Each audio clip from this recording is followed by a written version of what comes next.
સ્વાગત છે આપનું મંતવ્ય ન્યૂઝની એક વિશેષ રજૂઆત વાનગી શોમાં.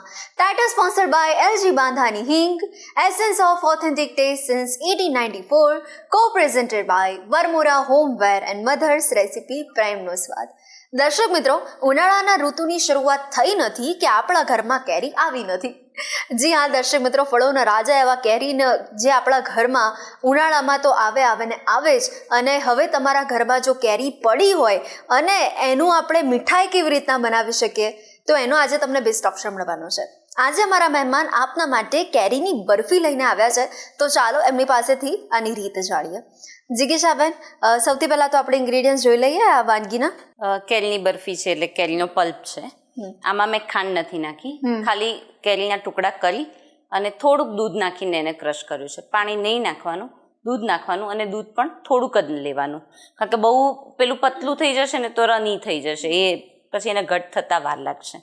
દૂધ છે, કોપરાનો ભૂકો છે, મિલ્ક પાવડર, ખાંડ, એના ગાર્નિશિંગ માટે આપણે પિસ્તા લીધા છે, કેસર અને એસેન્સ. કરીએ શરૂઆત? યસ. સૌથી પહેલાં આપણે 2 ટીસ્પૂન જેવું ઘી લઈશું.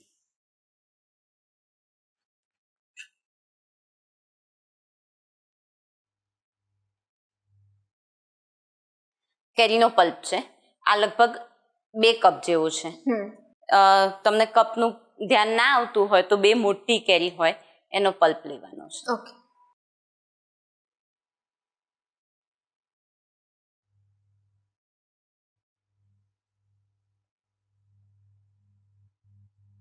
આ એટલી ઈઝી છે ને કે તમને એમ થશે કે હવે આ જોયા પછી બજારમાંથી નથી લાવવું આપણે કશું. યસ, મને એવું લાગે છે કેરીનો રસ ભૂલી જશે. બની શકે. સરસ મિક્સ કરી લેવાનું છે. અને અત્યારે કેરી મળતી હોય ને જિગીશાબેન, કોઈ પણ મહેમાન આવે ને એટલે પહેલો કેરીનો રસ જ યાદ આવે. યસ. પણ જો આવી રીતના બરફી જો આટલી ઇન્સ્ટન્ટ બનતી હોય તો પછી કરી શકાય ટ્રાય. અને કેવું છે કે લગભગ બધું ઘરમાંથી મળી જ જાય. હા હા.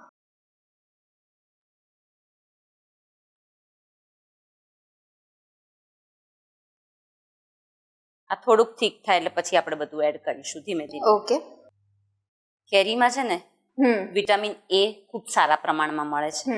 વિટામિન એ તમે જાણો જ છો, આંખ માટે, વાળ માટે, બધા માટે સરસ છે.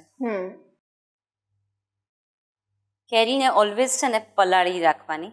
એને તમે મિનિમમ 30 મિનિટ માટે પલાળીને પછી એનો ઉપયોગ કરો ને તો એના બધા જ ગુણધર્મો તમને મળે. યસ. અને કેરીની સિઝન જતી રહે પછી પણ આપણે કેરીનો પલ્પને ફ્રોઝન કરીને પણ આવી રીતના આપણે પછી પણ બરફી બનાવી શકીએ. હા, ચોક્કસથી.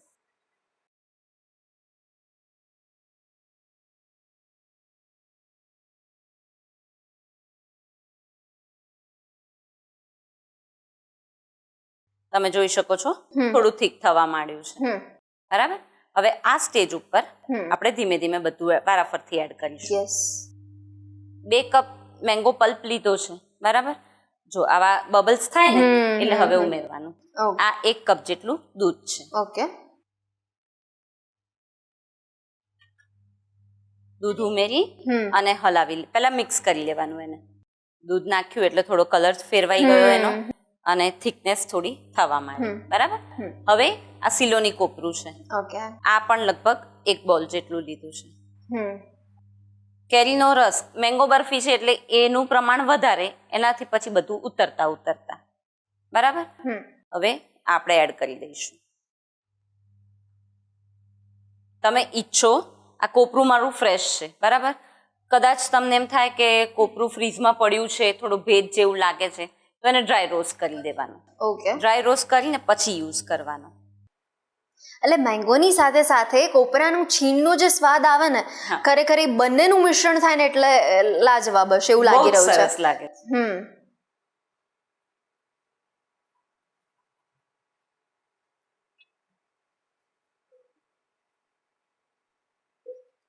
અને કોઈને ડ્રાય ફ્રૂટ્સ ભાવતા હોય તો 1-2 ડ્રાય ફ્રૂટ્સ આપણે આની અંદર એડ કરી શકીએ. હા, આપણે ગાર્નિશિંગમાં તો લઈએ જ છીએ. ઓકે. પણ અંદર પણ લઈ શકે.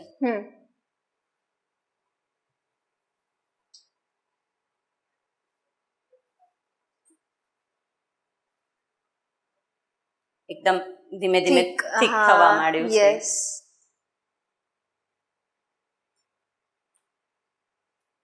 આવા બબલ્સ નીકળવા માંડે એટલે સમજી જવાનું કે હવે આપણી પ્રોસેસ બહુ જલ્દી પતવામાં છે. આ લગભગ 5 કપ જેટલો મિલ્ક પાવડર છે. તમારે મિલ્ક પાવડર ના ઉમેરવો હોય તો તમે મોળો માવો ઉમેરી શકો છો.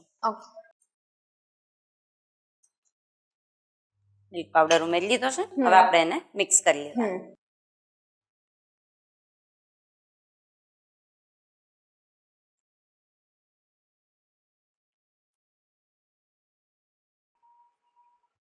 સતત હલાવતા જ રહેવાનું, કારણ કે નીચે જો બેસશે તો પછી ચોંટવાની સંભાવના રહે. યસ.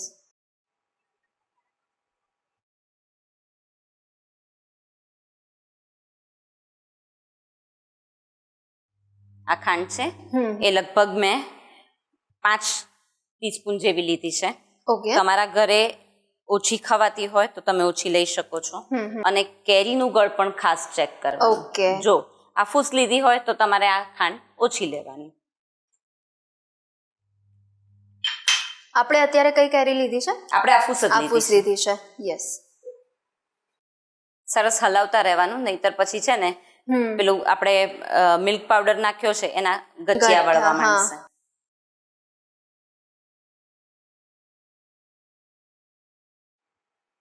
કેસરના તાંતણા છે એને અમે ગરમ દૂધમાં પલાળી રાખ્યા હતા, એ આપણે એડ કરી દઈશું. કારણ કે આપણે આમાં છે ને બીજો કોઈ કલર કે એવું કંઈ યુઝ નથી કરતા, રાઈટ? એટલે કેસરનો જે ઓરિજિનલ કલર આવશે એ જ છે. ઓકે.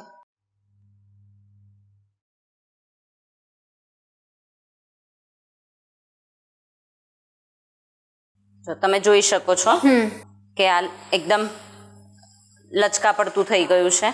અને થોડું ઘટ પણ જોઈ શકાય છે. થોડું ઘટ થઈ ગયું છે, લચકા પડતું થયું છે અને આ કોર્નર્સ બધું છોડી રહ્યું છે. બરાબર? ઓકે. Yes yes. એટલે હવે આપણે આ પ્લેટ છે એને ગ્રીસ કરી લઈશું. આમાં આપણે ઠારવાનું છે એટલે એને ગ્રીસ કરવી પડશે. ઓકે. અને આ વ્હાઈટ રોઝ એસેન્સ છે એ મેં એડ કરું છું. અચ્છા. એ લગભગ 3-4 ડ્રોપ જેવું છે. કારણ કે આમાં કેવું છે, ઘણી વખત કેરીની સુગંધ કોપરા સાથે આમ સરસ જ લાગે છે, પણ બાળકને શું થશે એ તમને ખબર નથી. એટલે થોડું એને ભાવે એવું બનાવવા માટે આવું ઉપયોગ કરવો પડે છે. બરાબર? હવે આપણે એને પ્લેટમાં ઠારી દઈશું.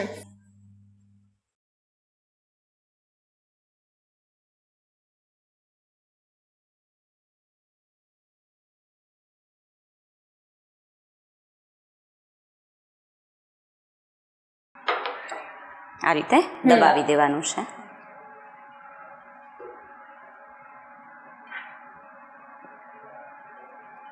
એને લગભગ 10 થી 15 મિનિટ માટે આપણે ઠરવા દેવાનું છે. ઓકે.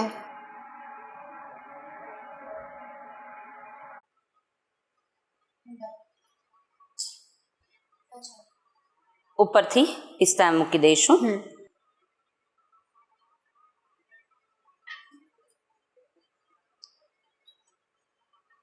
એને સેજ દબાવી દઈશું.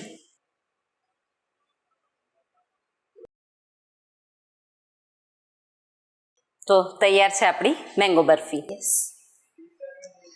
તો આવું ખૂબ જ સુંદર ડેઝર્ટ અમારા વ્યુઅર્સ સુધી પહોંચાડ્યું તે બદલ દિલથી ખૂબ ખૂબ આભાર. Thank you. તો દર્શક મિત્રો, મેંગોની બરફી રેડી થઈ ગઈ છે અને આપ જોઈ શકો છો કે ખૂબ જ સુંદર દેખાઈ પણ રહી છે અને એટલું સરસ ટેસ્ટમાં પણ હશે જ. એટલે મારા મોઢામાં તો પાણી આવી રહ્યું છે અને હું પણ હમણાં ટેસ્ટ કરીશ જ, અને તમે પણ અચૂકપણે ટ્રાય કરજો જ. દર્શક મિત્રો, હવે તમને પણ આવી મસ્ત મજાની વાનગી, અવનવી વાનગી ટ્રાય કરવાનો શોખ છે અને તમને એવું થતું હોય કે હું મારી વાનગી મંતવ્ય ન્યૂઝના વાનગીના રસોડે જઈને બનાવું અને દર્શક મિત્રો સુધી પહોંચાડું, તો તમે પણ ગેસ્ટ બની શકો છો. માત્ર તમારે કરવાનું એટલું છે, તમારે તમારું નામ, શહેરનું નામ, રેસીપીનું નામ અને રેસીપીનો ફોટો અમને મોકલી આપવાનો છે. અમે આપનો સામેથી સંપર્ક કરીશું. અને હા, અત્યારે ટીવી સ્ક્રીન પર તમે જે નંબર જોઈ શકો છો ને, એના પર કોલ કરીને પણ તમે એડવાન્સ રજિસ્ટ્રેશન કરાવી શકો છો.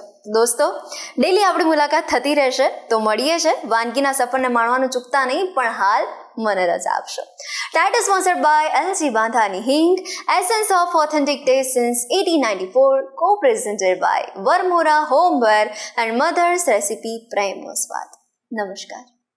મેંગો બરફી બનાવવાની સામગ્રી: ઘી, મેંગો પલ્પ, દૂધ, કોપરાનું છીણ, મિલ્ક પાવડર, ખાંડ, કેસર દૂધ, વ્હાઇટ રોઝ એસેન્સ.